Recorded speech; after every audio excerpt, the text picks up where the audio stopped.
100,000 refugees in recent years, and you're sat there saying that we are not humanitarian. What planet are you living on? Well, I think, you know, the problem here is Labour used to be the party of the people. Now it seems to be the party of the professionals, and it's copying reform. Instead of leading, it's chasing, and it's mimicking things that people did not vote for them in the first place. And I think that is the real problem. And also, it's not just about the fact that they're not actually clamping down on immigration. There are so many other issues that needs to be raised, which the Labour Party stands for, like welfare, education, the NHS. We've got so much shortage of skilled people to fill in even the NHS with over 100,000 vacancies. And, you know, expenses are still high. They're targeting very vulnerable people at the moment. And it's not the way to go, you know, across by just basically coming off the back of the by-elections of what they think that the people want, which is just reform. Fahima, Matt Goodwin completely shuts down a commentator in a fiery immigration debate, and the clip claims it's over one thing ordinary Brits feel in their payslips and streets: control. Look, it's about fairness, not slogans. He cites 300,000 refugees, says levels are at record highs, and notes 85% want net migration cut below 100,000. But here's the twist: it will leave you gobsmacked once you clock the £15 billion, 10-year price tag, about £5 million a day for hotels. Add 100,000 NHS vacancies, and trust starts cracking. If Westminster won't fix the process, who gets the bill when this pressure turns into real fallout? Watch how Matt Goodwin refuses to swallow the "it's only an issue because you lot talk about it" line. Listen closely for the polling and the money, because that's the bit Westminster always dodges. Right, so let's put this in kindergarten simple English. You've got a live TV row about immigration and asylum in the UK. Matt Goodwin's argument, according to what you just heard, is that immigration is now the #1 issue because numbers are high and people are fed up, not because someone shouts the loudest. He points to public opinion. He says 85% of Brits want net migration reduced below 100,000, and he talks about record numbers with many breaking our laws. Then he drops the part normal families actually feel, the bill. He says the public are being asked to pay £15 billion over 10 years, $5 million a day on hotels and accommodation. The conflict is simple. One side says focus on borders is political theatre, the other says the cost and fairness are real, and people are paying for it in tax, housing pressure, and trust in the system. And notice what's really happening there. When you bring up numbers and pounds, suddenly the conversation shifts from airy slogans to hard choices. If you can spend billions warehousing people in hotels, you can spend billions on hospitals, policing, schools, and sorting the NHS backlog. That's not hostility. That's priorities. Now, the next bit is where the debate gets properly revealing, because it moves from feelings to fairness. Pay attention to the wording about taxpayers' money, private contracts, and who gets pushed to the back of the queue. Two things happened this week. Firstly, we learn immigration is the #1 issue in this country. Only because that's the only thing being told and spoken about. Okay. So this is what's interesting, Michelle. This is the left narrative. We're all no, it's not. I'm not the left. Why do you call me the left? Can I finish? We're all talking about immigration, and that's the reason. Well, we're not all talking about immigration. Can I finish? We're all talking about immigration. That's why immigration is the #1 issue, as opposed to it's nothing to do with the record numbers of people who are actually coming into our country. And the second thing we've learned this week is 85% of Brits want net migration reduced below 100,000, and nearly half the country want zero migration. And you're acting as though Keir Starmer is kind of speaking up for this mad, extreme fringe. Most people in this country want less immigration. It's not that hard. Well, I'm sorry. Now I really do feel that you are basically trying to talk for everyone when it's not the case. Everywhere else, they do not just only mention immigration. It is much more.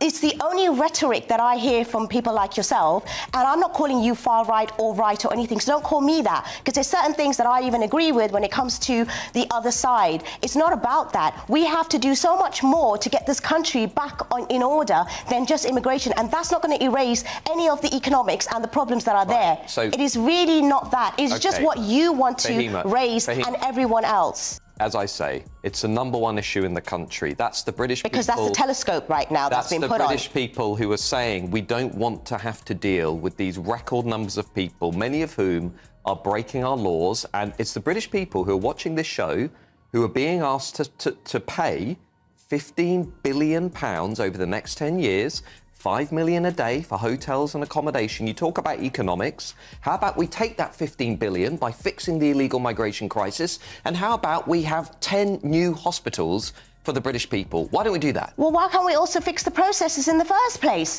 It's been so long where people are waiting for their immigration status. They are not actually being processed properly. We don't have the staff. We do not have all of that. But all everyone is talking about, like as if it's just the migrants' fault themselves. And this is not fair. The state is now taking British taxpayers' money, giving it to private companies like Serco, who are outbidding the British people in their own housing market to give more favourable contracts to illegal migrants and asylum seekers. You talk about fairness. My question is, how is that fair?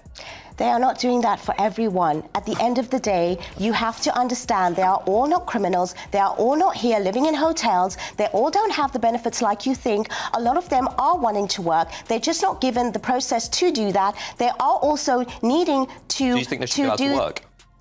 Well, if they are going through a process and they are actually filling the sort of criteria that meant to be, because at the end of the day, every country has taken a certain amount. I do not think that it should be overly exaggerated with regards to everyone being criminal, everyone here being economic migrants, and they are just... There it is.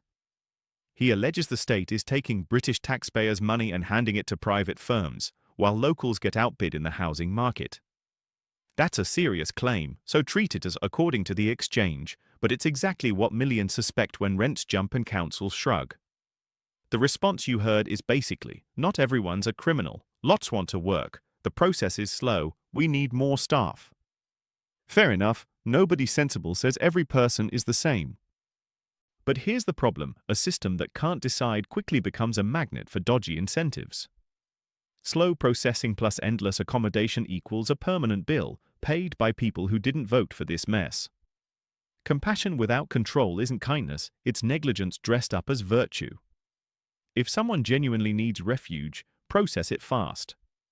If someone arrives unlawfully, the consequence has to be swift, otherwise the rules become optional.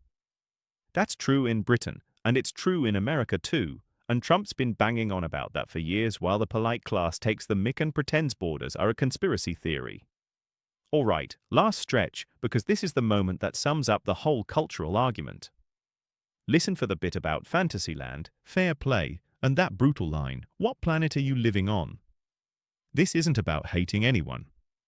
It's about whether a country is allowed to set limits without being morally blackmailed. And they are just here to cause havoc. 300,000 refugees over the last 3 or 4 years. Well, you know what? At the end of the day, we have to understand that they are doing what they feel that they can. They don't have the means all of the time to come through certain... Everybody should just do what they want. No, it's not. There should be tougher sort of legal processes here, done quicker.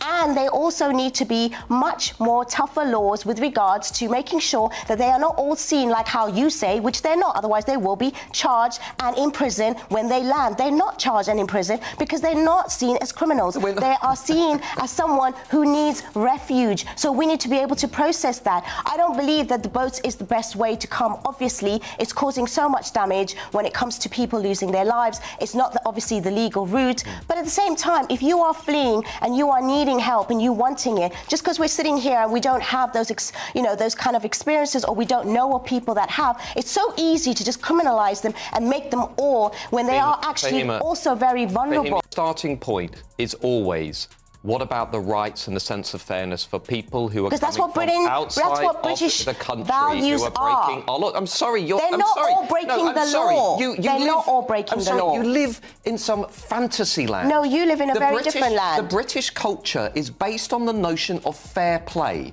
which is if people come into the country... Which is humanitarian as well, refuge. And it's also Christian for you to also not be so hostile like you and talk like you and put everyone in that sort of boat like they are. 300,000 refugees in recent years, and you're sat there saying that we are not humanitarian. What planet are you living on? Don't break the law. So easy for you to say when your family is not being, bombed and they're not actually being asked to pay for the crisis. I'm a taxpayer. So I am work I. hard. So am Everyone I. watching this show. So am I. Right, so why should those people be asked to spend billions of pounds every year on a crisis that their leaders refuse to fix? Well, How then is it's that not right? their fault. It is the politicians' fault to get it right and to get those So let's processes fix the right. crisis. Yes, the crisis, but don't just blame the sort of migrants that are coming. It is to do with the politicians and people like yourself who are in these kind of, big sort of parties that are putting the blame on the wrong people and the wrong side.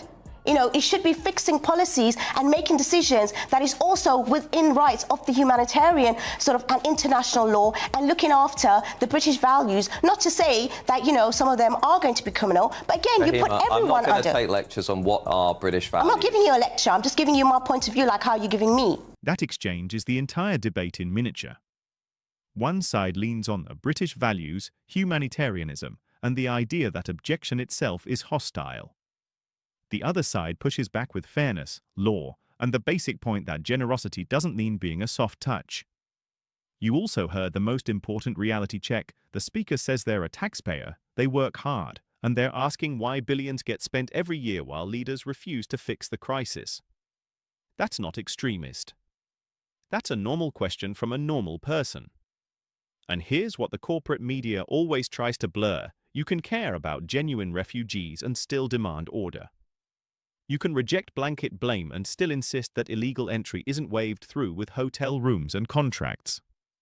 A serious country doesn't run on guilt. It runs on rules and on leaders who put their own citizens first. Britain's been one of the most generous nations on earth, and it shouldn't apologize for wanting competence and control.